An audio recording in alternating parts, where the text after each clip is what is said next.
नमस्कार श्रोतागण। मैं रुचि सिंघल आज आपके सामने अपनी कहानी एहसास लेकर आ रही हूँ, जो मैंने आपसे पिछले हफ्ते कही थी। ध्रुव और तारा की कहानी एहसास। बचपन के दो दोस्त बहुत टाइम बाद मिले और एक दूसरे का हाल चाल पूछने लगे। बस इसी तरह से बातों का कारवां चल पड़ा। उन दो दोस्तों के नाम हैं ध्रुव और तारा। ध्रुव ने तारा से पूछा कि कैसी चल रही है तुम्हारी पढ़ाई। तो तारा ने कहा कि सही चल रही है। तो तारा ने कहा, चलो ध्रुव, मैं आज तुमसे कुछ पूछूं। ध्रुव ने कहा, क्या? बताओ। तारा ने कहा। तारा ध्रुव से, क्या तुमने सुना है? ध्रुव, क्या? तारा कि पेड़ पौधों की फुसफुसाहट। ध्रुव, नहीं। तारा ध्रुव, क्या तुमने ये सुना है? ध्रुव, क्या? तारा, मधुमक्खियों का भिनभिनाना। ध्रुव, नहीं। तारा ध्रुव, क्या तुमने ये देखा है? ध्रुव, क्या? तारा कि शब्दों के भी पंख होते हैं। ध्रुव, नहीं।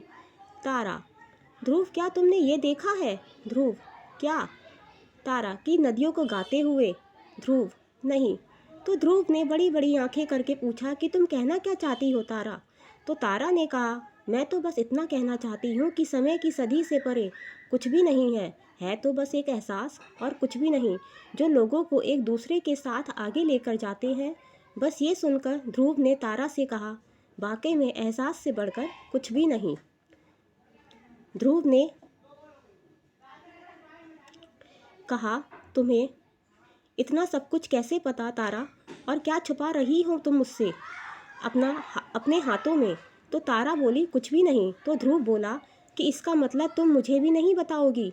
तो तारा बोली कि चलो अच्छा बता देती हूँ, लेकिन मजाक मत उड़ाना। तो ध्रुव बोला, नहीं उड़ाऊंगा, तुम बताओ। तो तारा ने अपनी डायरी आगे कर दी। तो ध्रुव बोला, अच्छा तो तुम लिखती हो? तो तारा ने कहा, हाँ, खुद को लिखती हूँ, खुद को बुनती रहती हूँ, क्या करूँ, इंसान हूँ, अभिव्यक्त करती रहती हूँ डायरी के पन्नों पर। यह सुनकर ध्रुव बोला, अच्छा है खुद को अभिव्यक्त करना, कभी सुनाना मुझको भी। ध्रुव ने हंसते हुए तारा से कहा। ध्रुव ने कहा, परसों शाम को मिले तारा, एक दूसरे से अच्छी पहचान भी हो जाएगी और तुम्हारी डायरी से भी मिल लूँगा। ध्रुव ने कहा। तो तारा ने मुस्कुरा दिया, लेकिन हाँ, कुछ सुनाना भी तुम मुझे, तुम अपनी डायरी से। ध्रुव बोला और चला गया। तो तारा सोचने लगी कि मैं उसे क्या सुनाऊंगी, मैं तो बस ऐसे ही लिखती रहती हूँ। ऐसे ही सोचते हुए रात भी हो गई और अगला दिन भी आ गया और गया, और फिर अगले दिन की सुबह भी बीत गई पढ़ाई में, और सांझ हो गई। और फिर तारा अपनी माँ से बोली कि मैं छत पर जा रही हूँ। ये कहकर वे अपनी डायरी लेकर चली गई और छत पर बैठकर अपनी कविता को गुनगुना रही थी, जिसे उसने कुछ दिन पहले ही लिखा था, कुछ इस तरह से। ए शाम तू ठहर कहीं, तू मुझसे बात तो कर सही। तेरे आने से लेकर तेरे जाने के बाद यूं तेरा गुमसुम हो जाना, कभी खिलखिलाकर हंस जाना बड़ा बेचैन सा कर जाता है। सच कहूँ तू मुझ में कहीं ना कहीं रहता है। तू मुझसे कभी बात करती है तो कभी नाराज़ हो जाती है। सचमुच तू मुझसे बहुत कुछ कहती है। ए शाम तू ठहर कहीं, तू मुझसे बात तो कर सही।